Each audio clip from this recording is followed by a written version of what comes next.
वेद शर्मा आप लोग के सामने एक बार फिर। दोस्तों, काफ़ी फ़ोन के आने के बाद या लोग की समस्याओं को देखने के बाद हर व्यक्ति ने अपने अपने तरीके से वीडियो बना के डाल रखे हैं। मैंने भी आज सोचा कि मैं भी क्यों ना एक वीडियो बनाऊँ। आज हमारे वीडियो का थीम है विवाह में देरी का कारण और रुकावट। आज शादियों की मैं स्थितियां देख रहा हूं, आज लड़कियों की शादी समय पे नहीं हो पाती। उसके पीछे कई कारण होते हैं।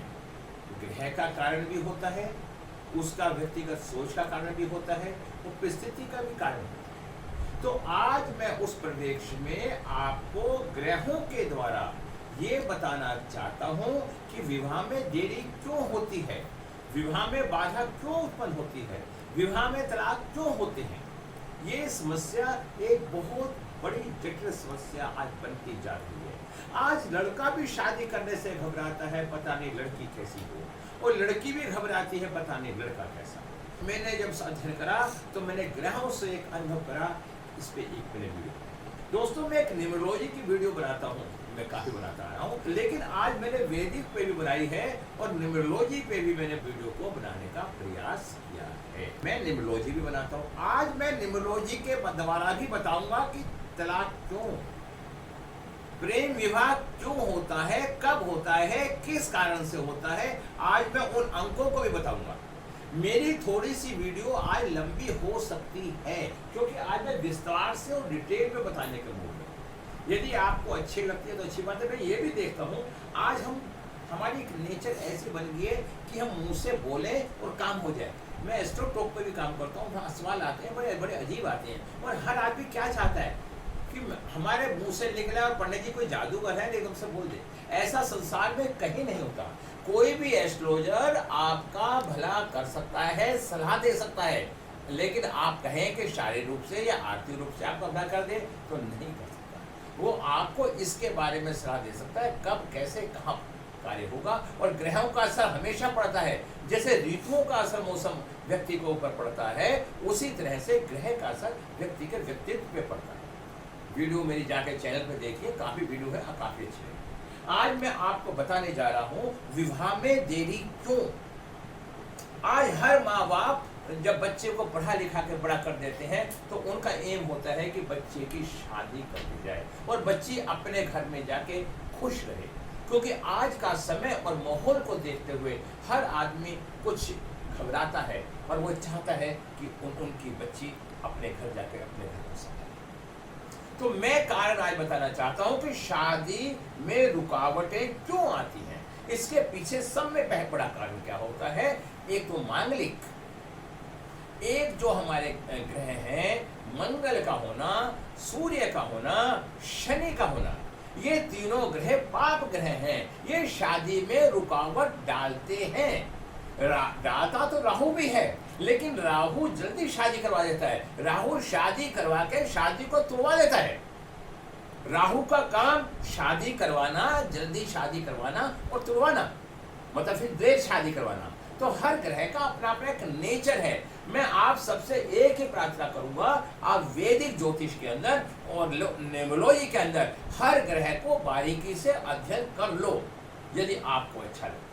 और अगर आपको अच्छा लगे तो आप मेरे चैनल पे भी आ सकते हैं। मेरे चैनल को सब्सक्राइब करें, लाइक करें, और मेरी क्लास में भी ज्वाइन कर सकते हैं। मेरे पे कंसल्टेंसी भी होती है, मैं आपको विधि विधान से बता सकता हूँ। अब मैं कुंडली बताने के विषय में आपसे चर्चा करता हूँ। अब मैं कुंडली बताना शुरू करता हूँ। दोस्तों, मैंने कोई डेट ऑफ बर्थ नहीं ली।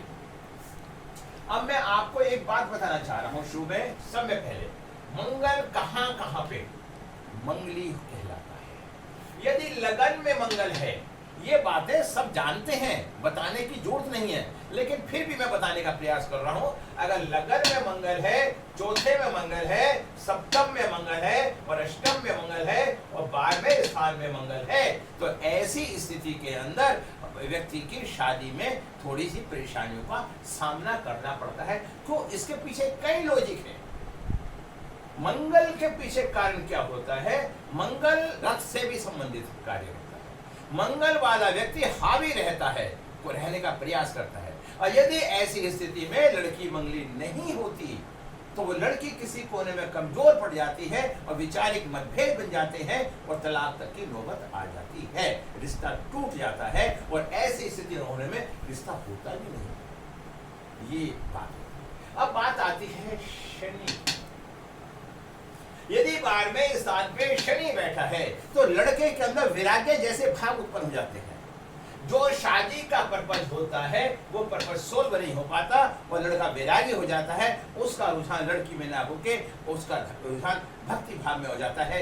इस कारण से भी तलाक की नौबतें आ जाती हैं और शादी में रुकावटें भी हो जाती हैं। ऐसे व्यक्ति की भी शादी जल्दी से नहीं हो पाती। तीसरा कारण सूर्य है। सूर्य मंगल के साथ लगन में चौथे स्थान पे, सप्तम स्थान में, अष्टम स्थान में और 12वें स्थान में बैठा है। अगर सूर्य मंगल के साथ इन घरों में बैठा है तो शादी में देरी के कारण बनते हैं। कारण क्या होता है अब इनकी बारीकी से भी एनालिसिस कर सकता हूं मैं, लेकिन वीडियो लंबी हो जाती है इसलिए मैं आपको इतना विश्लेषण नहीं कर रहा। अब मैं बताना चाहता हूं कि इन स्थितियों में भी शादी देरी से होती है, रुकावटें आती है। अब बात आती है शनि और चंद्रमा। शनि और चंद्रमा ये एक तरह से विष योग होता है। अगर कुंडली के अंदर 12 भाव में कहीं पे भी ये विष योग आपकी कुंडली में बना हुआ है तो ये समझिए कि उस ऐसे व्यक्ति, लड़का हो या लड़की, उसके परमानेंट सारस्वती का असर पूरे जीवन रहता ही है। ऐसे व्यक्तियों का पारिवारिक जीवन अच्छा नहीं बन पाता और उनके साथ उनके विचार नहीं मिल पाते। और मैंने तो यहाँ तक देखा है अगर लड़की की कुंडली में शनि और चंद्रमा का योग है तो लड़की विधवा हो जाती है और लड़की के पति की डेथ पहले हो जाती है और ऐसी लड़की पूरे जीवन दुखी रहती है, परेशान रहती है। इसलिए मैं आपको बताना चाहता हूँ इनके उपाय के बारे में भी मैं आपको बताऊंगा। शनि चंद्र। अब बात आती है एक कारण हो जाता है यदि शनि 10वें स्थान पे बैठा है, लगन में बैठा है, पंचम में बैठा है, तो इन तीनों की दृष्टि सप्तम भाव पे पड़ती है और सप्तम भाव पति पत्नी का होता है, पत्नी का होता है। और यहाँ पे जब शनि नीच का हो जाता है और शनि की दृष्टि पड़ती है तो शादी में रुकावट आती है और शादी होने के बाद टूटने का भी खतरा रहता है। आप समझ पा रहे हैं मैं जो इतनी वीडियो बना रहा हूं। दोस्तों अभी मैंने आपको ग्रहों का रूप बताया।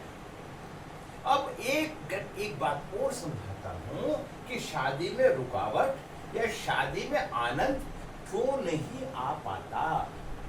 जब सप्तम का मालिक नीच हो जाता है और नीच होके वो कहीं पे भी बैठ जाता है 12 भाव में तो ऐसे व्यक्ति की शादी में आनंद नहीं आ पाता, उनके रिलेशन नहीं बन पाते, उनको सुख नहीं मिल पाता और उन्हें शादी टूटने की संभावना रहती है और देर से शादी होने के कारण भी होती है। मेरे पास अब ये कुंडली आई थी, उसकी 43 एज थी, उसका जो सप्तम का मालिक नीच अवस्था। तो दोस्तों मैं विस्तार से तो बहुत कुछ बताऊंगा, अब मैं आपको थोड़ा सा समझा देता हूँ। यदि एक नंबर अगर किसी के सप्तम कुंडली भाव के अंदर 1 नंबर है, अगर यहाँ 7 नंबर है और यहाँ 1 नंबर है, 1 नंबर में शनि नीच का हो जाता है। अगर यहाँ पे 1 नंबर है तो शनि नीच का हो जाएगा और शनि यहाँ बैठा होता है तो वो ऐसे व्यक्ति की शादी नहीं हो पाती, उस ऐसे की शादी टूट जाती है और ऐसे बच्चे की शादी का उम्र का 10-10, 15-15, 20-20 साल तक का डिफरेंस भी हो सकता है। ऐसे भी एग्जाम्पल मेरे पास हैं। दूसरा मैं बात बता रहा हूं, देखिए इंसान कुछ नहीं करता, हम कहें कि मैंने कुछ करा, ये सब कुदरत की इच्छा है, ये ग्रहों का प्रभाव है।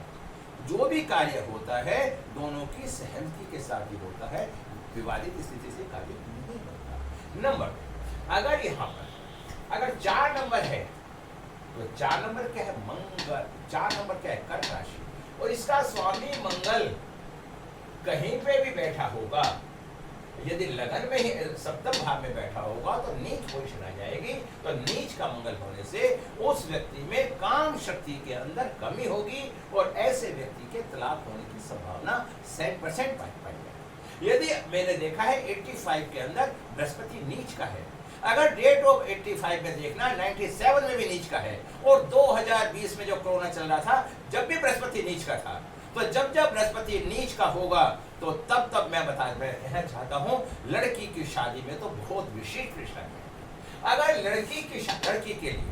लड़की के लिए मांगलिक शनि चंद्र सूर्य मंगल, अगर लड़की की कुंडली में शुक्र अच्छा है तो वो सुख पा सकती है, और लड़के की कुंडली में शुक्र अच्छा है और लड़की की कुंडली में गुरु अच्छा है तो उनका पारिवारिक जीवन अच्छा होगा। अगर ये दोनों ग्रह दोनों के नीच हो जाते हैं तो उनके पारिवारिक रिश्ते मजबूत नहीं बन पाते। जो ये विधान है हम कहते हैं उसका दोष था, जब उनका दोष था तो ठीक भी तो कर सकते थे। ये ग्रहों ने ऐसी युक्तियां बना दी जिसके कारण हम सुधार नहीं कर पाते। इसके बाद में क्या देखता हूँ, मंगल अगर यहाँ पे 4 नंबर है, अगर यहाँ पे 6 नंबर आ जाता है तो शुक्र यह नीच का हो जाता है, शुक्र नीच का हो जाता है। अगर यहीं पे 7 नंबर आ जाता है तो सूर्य नीच का हो जाता है। दोस्तों बात को पकड़ो और समझो और इन बातों को सीखो। आप ज्यादा विस्तार से मत जाओ, ज्योतिष बड़ा गहन अध्ययन है, कुछ छोटे छोटे टॉपिकों पे आप ध्यान और फोकस करो। शुक्र सूर्य, अब चंद्रमा, अगर किसी का 8 नंबर आता है तो चंद्र 8 नंबर चंद्रमा नीच हो जाता है। जब आदमी के मन की स्थिति विकृत हो जाएगी और उसका नीच का हो जाएगा तो उनका स्थायी रूप से जीवन नहीं चल पाएगा और उन्हें परेशानी का सामना करना पड़ेगा और उनका तलाक भी हो सकता है और विवाह में देरी भी हो सकती है। फिर उसके बाद मैं क्या देखता हूँ, चंद्रमा गुरु, अगर यहाँ 10 नंबर है तो यहाँ गुरु नीच का होगा। जब ये गुरु नीच का हो जाएगा तो उस देखिए लड़की के लिए तो जीवन में बड़ी परेशानी आएगी, और लड़का है तो उसके भी जीवन में परेशानी आएगी, क्योंकि शुक्र और गुरु का संबंध नीच के होने से शादी से होता है। ये सप्तम भाव का मालिक और शुक्र और गुरु है, लड़के के लिए शुक्र और लड़की के लिए गुरु। अब मैं बताना चाहता हूँ गुरु बुध 12 नंबर, अगर यहाँ 12 नंबर है तो इसके अंदर मैं बताऊंगा कि बुध नीच का हो जाएगा, ये कहीं पे भी बैठ जाए उनके शादी के बंधन नहीं अच्छे होंगे। एक तो अगर ये ग्रह यहीं पे बैठ जाए या वो ग्रह कहीं भी बैठ जाए, और अगर वो नीच होके बैठ जाते हैं, अगर यहाँ बुध बैठा है और बुध 12वें स्थान पे यहाँ बैठ जाता है नीच, अगर कोई भी ग्रह नीच अवस्था में आ जाता है और कहाँ का मालिक होता है, सप्तम का मालिक होता है, तो डेफिनेट उसको तलाक होने की स्थिति होती है। तो मैंने आपको 1 से लेके 12 तक बताया कि ऐसा होने पे 1 2 3 4 5 6 7, ये मैंने 7 के 7 ग्रहों का विश्लेषण कर दिया। राहु के बारे में मैंने बता दिया, अगर राहु लगन में और केतु यहाँ पे है तो उनके अंतरजातीय विवाह होने की संभावना है। अगर किसी का केतु लगन में और सप्तम में राहु है तो ऐसे व्यक्ति के प्राइवेट पार्ट में तिल पाया जाता है। ऐसी बातें बता रहा हूं, अगर आप इस वीडियो को ढंग से देखेंगे तो आपको बहुत ज्यादा ज्ञान की प्राप्ति होगी। तो मैंने देखा 12 1 नंबर से लेके, और ये मैंने बता दिया 1 2 3 4 5 6 7 8 9 10 इनके नीच होने पर हमारे शादी के बंधनों में परेशानियां आएंगी। अब हमें इस स्थिति में क्या करना चाहिए? दोस्तों मैं ये वीडियो बना ही रहा हूं, आपको मैंने बता ही दिया सप्तम ग्रह का नीच हो या सप्तम के मालिक का कहीं पे भी नीच होके बैठना, आप समझ पा रहे हैं? तो ऐसी स्थिति में जैसे मैंने अभी बताया था, एक का सप्तम का मालिक बुध और यहाँ नीच हो गया। अगर यहाँ पे मंगल कहीं पे भी नीच होके बैठ जाता है या कोई भी ग्रह नीच होके बैठ जाता है यहाँ का मालिक, तो वो ऐसी दोस्तों मैं तो आपको एक लोशो गीट के द्वारा भी कुछ बताना चाहता था, समय तो थोड़ा कम है लेकिन मैं बता देता हूं। आप अपने डेट ऑफ बर्थ लिखिए, जो भी आपकी डेट ऑफ बर्थ, उसके अंदर यदि आपकी डेट ऑफ बर्थ के अंदर आपकी कुंडली के अंदर 2 5 6 अंक नहीं है, ये अंक नहीं है, तो आपके तलाक होने की संभावना बहुत अधिक पाई जाएगी। ये युक्ति बनती है। अब बात ये आती है कि लड़के की कुंडली और लड़की की कुंडली कैसे कंपेरिजन करें कि तलाक होगा नहीं होगा, तो उसके बारे में मैं आपको बताने का प्रयास करूंगा, लेकिन मैं थोड़ी सी डिटेल मैंने इसलिए बता दी कि ये मैंने बता दिया 2 5 6 होने। अब मैं आपको थोड़ा सा इसके बारे में उपाय बता देता हूँ, जिससे फिर आप इनको उपाय नहीं बताए। फिर अगर टाइम हुआ तो मैं आपको लव मैरिज का एक किस्सा भी बताऊंगा, किन लोगों की लव मैरिज कामयाब होगी, या उसकी दूसरी वीडियो होगी। हाँ जी, अब बात आती है यहाँ तक। अब हमें समय पहले क्या करना चाहिए। एक हमने यहाँ तक आपको बता दिया, सूर्य मंगल बता दिया। हम यहाँ सूर्य मंगल, यदि हमारा सूर्य मंगल लगन में, सप्तम में, अष्टम में और चौथे स्थान में और 12वें स्थान में है, तो हमें ऐसी स्थिति में सूर्य के और मंगल का गुण का दान करना चाहिए, और हमें मंगल के मंत्र का जाप करना चाहिए। और उसमें हम दान करने की भी कई विधि है। आप 2 किलो गुड़ लें, और 2 किलो गुड़ लेके आप मत पढ़े पंडितों के चक्कर में, आप अपने हाथ से अपने आप ही संकल्प करें कि मैं जो भी नाम है, मैं इस ग्रह की कमी के कारण, मैं मंगल की और कमी होने के कारण मैं मंगल का दान करता हूँ। और सूर्य अगर इतवार का दिन है तब भी कहें, मंगल सूर्य एक साथ होने के कारण, मंगली होने के कारण मैं मंगल का दान करता हूँ। जिसका मंगल सूर्य हो एक साथ, तो वो इतवार को भी कर सकता है, और अगर मंगल प्रबल है तो मंगलवार को कर सकता है। 2 किलो दान करें, आप 21 मंगलवार करें, आप देखिए आपका कैसे कल्याण हो जाएगा, और शादी में आई हुई रुकावटें धीरे धीरे खत्म हो जाएगी। अब मैं आपको दूसरा उपाय बताता हूँ। दोस्तों, एक केला ले, बहुत सटीक उपाय बताता हूँ। केला शादी का कारक होता है। एक केला ले और केले को बीच में से चीर दें, और एक व्हाइट पेपर पे अपने मन की इच्छा, लड़की हो या लड़का, लिखें, हे प्रभु, बृहस्पति से प्रार्थना करें हमारी शादी नहीं हो पा रही, हे प्रभु हमारी शादी हो। और उस केले को के बीच में उस कागज की स्लिप को अंदर रख दें, और बहते पानी में अपने ऊपर से 7 बार उतार के बहा दें। आप देखिए 21 बृहस्पतिवार के बाद आपकी शादी होती है। दूसरा उपाय। तीसरा उपाय, गौरी शंकर रुद्राक्ष आता है। आप गौरी शंकर रुद्राक्ष को लें, गौरी शंकर रुद्राक्ष को लेके आप गले में डालें, और सोमवार के दिन ग्रहण करें। आप देखिए 21 सोमवार आप भगवान शिव का रुद्राभिषेक करें, आपके 21 सोमवार के अंदर आपकी शादी। दोस्तों, मैं आपको एक एक उपाय बताने का प्रयास कर रहा हूं। चौथा उपाय, आप हर शनिवार को पीपल के पेड़ में जाएं, और 43 शनिवार तक पीपल के पेड़ में जल दें, और अपनी इच्छा और को बताएं। ठीक है। आप, मैं एक बात और बताना चाह रहा था हल्की सी, ईशान कोण और अग्नि कोण। ईशान कोण में भगवान विष्णु की तस्वीर है, और दूसरा मैं बताना चाह रहा था अग्नि कोण में गणेश जी की तस्वीर है, क्योंकि इनका संबंध गुरु से और शुक्र से। अगर आप ऐसा भी करते हैं तो आपको एक वास्तु के से पूर्ति होती चली जाएगी। ये अब मैं आपको कह रहा हूं, आप फिलहाल तो आप इतना ही कार्य कीजिए। आप जीवन में जब भी कुछ तरक्की करना चाहते हैं, किसी भी क्षेत्र में करना चाहते हैं, अगर आपके पास 951 है तो विल पावर आपकी मजबूत है। जब व्यक्ति की विल पावर मजबूत होती है तो हर व्यक्ति हर उस कार्य को कर सकता है जो वो जीवन में करना चाहता है। अगर विल पावर व्यक्ति की मजबूत नहीं है, ढुलमुल नीति है, तो वो किसी भी काम को करने में असमर्थ हो जाता है। तो दोस्तों, आज मैं वीडियो का समापन करता हूँ। न्यूमरोलॉजी के अंदर मैं आपको थोड़ा सा बता दूंगा, वीडियो तो फिर बनाऊंगा इसकी, बता दूंगा। यदि किसी के पास 256 नहीं है तो उसके शादी में रुकावट आएगी। मैं लव मैरिज के विषय में बताता हूं। अगर शादी के जो अंक होते हैं, अगर व्यक्ति के पास 7 और 6 हैं तो उनकी लव मैरिज होगी। अगर 7, 6 हैं और उनकी लव मैरिज नहीं हो रही, तो इसका मतलब क्या है? आप कहेंगे पंडित जी आप तो ऐसी बात कर रहे हो खाली पीली। दोस्तों, समझो बात को, मैं जो समझाना चाहता हूं। अगर 7, 6 और 7 हमारे पास हैं, अगर हम प्रयास नहीं करेंगे, हमने किसी से पूछा आपके पास तो 6, 7 था और आपकी लव मैरिज होनी चाहिए, कि नहीं जी नहीं, हम साढ़े कोल तो कुछ था ही नहीं। तो बात ये नहीं है। अगर इन नंबर वाले प्रयास करेंगे तो उन्हें शादी लव मैरिज हो सकती है। उनके संपर्क में कोई भी मेल और फीमेल आ सकते हैं, अगर ये लोग प्रयास करते हैं तो। अगर हम प्रयास ही नहीं करेंगे, हम वीडियो नहीं बनाएंगे, तो आप वीडियो देखेंगे कहां से? ये तो प्रयास करने का काम हमारा है ना।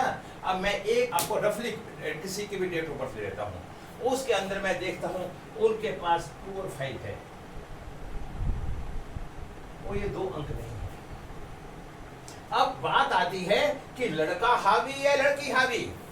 अगर इन दोनों की आपस में शादी हो जाती है तो यहाँ पे अगर ये लड़के की है तो लड़का लड़की पे हावी रहेगा, और क्योंकि अगर ये चारों अंक दोनों में हैं तो दोनों में समानता रहेगी, और अगर दोनों के पास ये डिफरेंस है अंकों का तो उनमें समानता नहीं बन पाएगी, और किसी भी कारण से जीवन में उनकी शादी टूट सकती है क्योंकि अंकों की समानता नहीं है। और यदि किसी कारण से लड़के के पास 6 और 7 है और लड़की के पास 2 और 5 है, तो हमारे लोशो ग्रेड में ये बताया जाता है कि इन पे चारों अंक मिल रहे हैं तो शादी हो जानी चाहिए, शादी हो जाएगी। एक के पास 2 और 5 है, एक के पास 6 और 7 है, लेकिन 2, 5, 6, 7 होने के बाद दोनों के पास है तो 50%। तो इसके लिए हमें कुंडली के अंदर या इन चारों अंकों का पूरा होना चाहिए। अगर चारों अंक पूरे नहीं है तो जीवन में कभी भी शादी टूट सकती है। हमें इन जो अंक हमारे जो मिस हैं, शादी होने के बाद हमें इन अंकों की रेमेडी करते रहना चाहिए। अगर आप रेमेडी नहीं करेंगे तो आपका शादी का जो बंधन है वो टूट सकता है। तो आज मैंने बता रहा हूँ, कल मैं आपको एक न्यूमरोलॉजी पे वीडियो बनाऊंगा कि हमारी शादी क्यों टूटती है। उसका कारण नंबर होना ईश्वर की इच्छा है, पर कर्म करना तो हमारी इच्छा है। अगर हम कर्म नहीं करेंगे तो क्या हम शादी कर पाएंगे? अगर आपके सामने रोटी पड़ी है, आप उठा के नहीं खाएंगे तो क्या रोटी खाने को मिल जाएगी? अगर आप किसी से, अगर आप लव मैरिज कर रहे हैं, किसी से आप पूछेंगे नहीं तो क्या वो लड़की या लड़का वो आपके लिए तैयार होगा? जब आप उससे पूछेंगे तो वो हाँ ना में जवाब देगा। हो सकता है एक दिन वो मान जाए और उनकी शादी हो, मान सकता है, लेकिन उसे सुझाव करना चाहिए। तो इन्हीं शब्दों के साथ यदि आपको मेरी वीडियो अच्छी लगती है तो बहुत बहुत धन्यवाद। मैं आप सब लोगों को नमन करूंगा। मैं पंडित ब्रजभूषण शर्मा आपसे निवेदन करूंगा कि आप हमारी वीडियो को शेयर करें, जिससे ज़्यादा से ज़्यादा लोग देखें। इंस्टाग्राम पे भी मेरे 10,000 फॉलोवर हैं और मैं पढ़ाता भी हूँ। अगर आपको अच्छा लगा तो मेरे संपर्क में। नमस्कार, जय हिंद।